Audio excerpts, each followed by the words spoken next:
اور جو رہ گیا اسے بعد میں مکمل کر لو. سبحان اللہ. اب یہ نہیں ہے کہ نماز کھڑی ہے تو رکعت گزر رہی ہے تو میں بھاگتا ہوا جاؤں. جی اس سے گرنے کا بھی خطرہ ہے. گرنے کا خطرہ ہے, کسی کے سے ٹکرانے کا خطرہ ہے, نقصان کا خطرہ وقار ہے. وقار ہے. دیکھیں نا آپ نماز میں جب جا رہے ہیں تو آپ کس طرح سے جا رہے ہیں, کس طرح سے جا رہے ہیں. تو وہ دیکھو نماز سب سے عام ترین عبادت ہے. سبحان اللہ. وہاں بھی یہ نہیں کہا گیا کہ آپ بھاگتے ہوئے جاؤ, آرام سے ایک وقار سے جاؤ.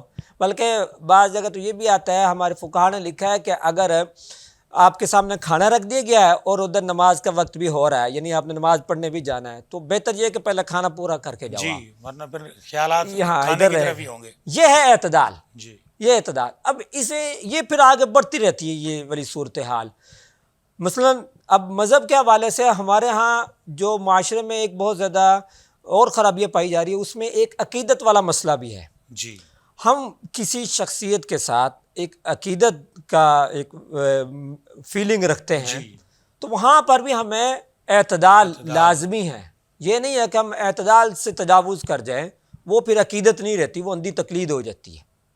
اسلام ہمیں کہتا ہے کہ ٹھیک ہے آپ عقیدت ہے لیکن اعتدال قائم رہے. اس اعتدال کا مطلب یہ ہے کہ جس شخصیت کے ساتھ آپ کو عقیدت ہے وہاں جو بات اس کی قرآن و سنت کے موافق ہے اسے آپ قبول کریں, جو قرآن و سنت کے موافق نہیں ہے تو آپ محض عقیدت کی بنیاد پر آپ یہ نہ ہو کہ پھر بھی اسی کے ساتھ کھڑے ہوں. نہیں بڑا مشہور قول ہے نا امام ابو حنیفہ رحمۃ اللہ علیہ کا کہ جو میری بات قرآن اور سنت کے مطابق ہے اسے آپ لیں, ہاں جو نہیں ہے اسے ترک کر دیں. بالکل ایسے ہی یہ اعتدال. فقہائے کرام نے بالکل ان کی تعلیمات بھی یہی ہیں, صوفیاء کی تعلیمات بھی یہی تھی, فقہا کی تعلیمات, صحابہ کرام کی تعلیمات یہی تھی. اب آپ اندازہ کریں کہ صحابہ کرام سے سوال ہو جاتا تھا, خاص طور پر وہ صحابی جب وہ امیر المومنین ہیں جیسے حضرت عمر فاروق کا واقعہ, ان سے سوال ہو گیا تو وہ حضرت علی رضی اللہ تعالیٰ عنہ دیکھیں عدالت میں پیش ہو رہے ہیں. یہ وہاں توازن قائم تھا, وہاں اعتدال تھا. اس لیے ہمیں وہ ہمارے اسلام کا سنہری دور آج بھی مانا جاتا ہے, ہم سمجھتے ہیں. بے شک. اچھا تو تقلید میں یہ عقیدت میں نے بات کی, اس میں ایک اور بات بھی میں کرتا چلوں. ہمارے ہاں جو شخصیات کے القابات میں بھی جو توازن قائم نہیں ہے. شخصیات ہے نا ہمارے ہاں اشتہار بازی میں, یہ اعلان میں, اس شخصیت کا جو نام ہوتا ہے وہ بڑی 2 لائن 3 لائن کے بعد جا کے آتا ہے, اس سے پہلے کتنے زیادہ ان کے القابات ہوتے ہیں. بالکل وہاں بھی ہمیں توازن کی ضرورت ہے. اب ہر ایک بندہ جس کا کسی کے ساتھ ایک تعلق ہے یا اس کی عقیدت ہے تو وہ اس کو حجت الاسلام کہہ رہا ہے, کسی کو شیخ الاسلام کہہ رہا ہے, کسی کو مفتی اعظم کہہ رہا ہے. اب یہ اصطلاح ایسے نہیں ہو سکتی. ہر ایک بندے نے اپنے اپنے پیروکار, جس کا وہ پیروکار اس کو شیخ الاسلام یا حجت الاسلام کا لقب دیے ہوئے ہیں. اور بھی بہت سے القابات ہیں ہمارے ہاں عام معروف چلتے ہیں, یہ ٹھیک نہیں ہے. آپ نے دیکھا ہے حدیث مبارکہ کی جو کتابیں ہیں اس میں کیا آتا ہے, ان علی رضی اللہ تعالیٰ عنہ قال قال رسول اللہ صلی اللہ علیہ وسلم. صرف حضرت بھی نہیں, کوئی لقب نہیں, تمام صحابہ کا ہمارے حدیث کی کتابوں میں یہ نام ہے. صحیح. فقہا کا کیا کہتے ہیں کہ قال ابو حنیفہ, قال امام شافعی, ایسے ہی ہے. بالکل ایسے. ہمیں ذرا دیکھنا چاہیے اس حوالے سے. جی بالکل, بہت عمدہ معلومات آپ نے فراہم کی. ایک اور آپ سے سوال کرنا ہے کہ معاشرے میں جو بے چینی ہمیں نظر آ رہی ہے اور ہم دیکھ رہے ہیں کہ توازن اور اعتدال ہمیں نظر نہیں آ رہا, تو اس کی کیا وجوہات آپ کی نظر میں کیا ہیں؟ وہاں بھی معاشرتی حوالے سے تو سب سے اہم ترین پوائنٹ جو اس میں نقطہ ہے, سب سے اہم ترین, وہ خرچ کے حوالے سے ہے. جی ہمارے ہاں جو معاشرے میں بہت زیادہ بے چینی پریشانی ہے, اس میں ہم یہ بھی سمجھیں کہ ہمارے ہاں بھی خرچ میں میانہ روی نہیں ہے.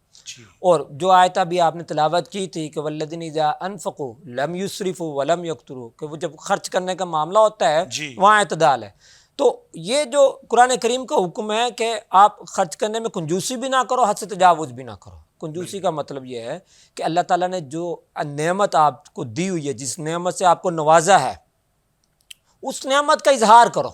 بالکل یہ ضروری ہے کہ اللہ تعالیٰ نے جو آپ کو جتنا مال دیا ہوا ہے اس کا اظہار کرو, یعنی اتنا ہی اسی مطابق خرچ کرو. بالکل. اب اس سے نیچے آپ آؤ گے تو یہ کنجوسی ہے.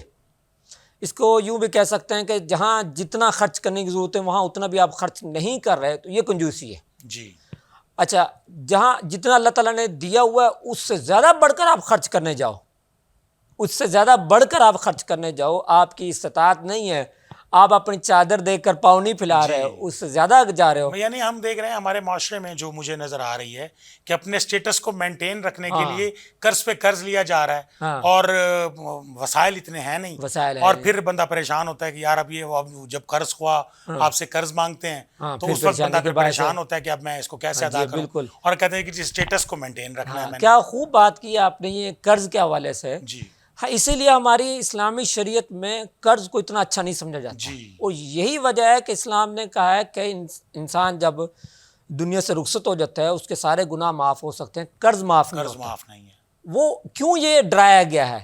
یہ ڈرایا کیوں گیا ہے کہ وہ حتی الامکان زندگی میں رہتے ہوئے، زندگی گزارتے ہوئے قرض لینے سے اجتناب کرے.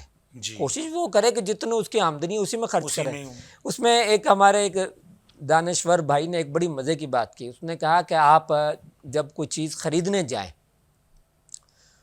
آپ جیسے کہ سیل فون، موبائل خریدنا ہے، آپ نے نیا فون خریدنا ہے، آپ یہ دیکھیں کہ یہ ایک فون خریدنے کی میرے پاس کیپیسٹی ایٹ اے ٹائم 2 دفعہ کی ہے.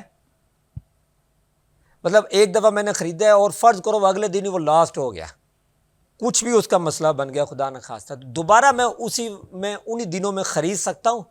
اگر تو یہ والی کیپیسٹی، یہ استطاعت ہے تو پھر تو آپ وہ خرید سکتے ہیں، پھر آپ خریدیں. اگر یہ نہیں ہے تو اس کا مطلب یہ ہے کہ آپ اپنی استطاعت سے آگے نہیں کر رہے ہیں. واہ. تو اس لیے ہمیں یہاں پر میانہ روی کرنی. تو خرچ میں ہمارے میانہ روی ضرور ہو، اور اس میں میانہ روی میں یہ بھی دیکھنا چاہیے کہ کنجوسی سے بھی بچنا ہے اور اسراف سے بھی بچنا ہے.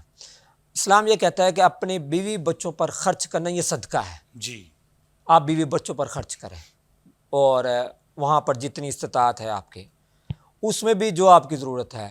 اور وہاں پر ٹھیک ہے، کبھی کبھی آپ نے بچوں کو خوش کرنے کے لیے جیسے آؤٹنگ ہوتی ہے، یا کبھی آپ پیزا وغیرہ کھا رہے ہیں، وہ ٹھیک ہے، وہ آپ اپنی استطاعت کے حساب سے چلیں. جی. اچھا، خرچ کے علاوہ، جو خرچ ورچ کے علاوہ، اس کے علاوہ ہمارے ہاں معاشرتی حوالے سے جو رہنا سہنا ہے، رہن سہن، اس میں بھی اسی چیز کا ہی خیال رکھا جانا چاہیے کہ ہمارے پاس میانہ روی ہو. مثلا کہ پہننے کے حوالے سے پہناوا ہمارا کیسا ہو، یا لوگوں کے ساتھ تعلقات کے حوالے سے، ضروریات میں آتی ہیں. خاص طور پر میانہ روی میں یہ اعتدال میں لوگوں کے ساتھ تعلقات کے حوالے سے بھی، لوگوں کے ساتھ تعلقات کے حوالے سے بھی ہم میانہ روی اگر اختیار کریں گے تو ہم بہت سی پریشانیوں سے بچ جائیں گے.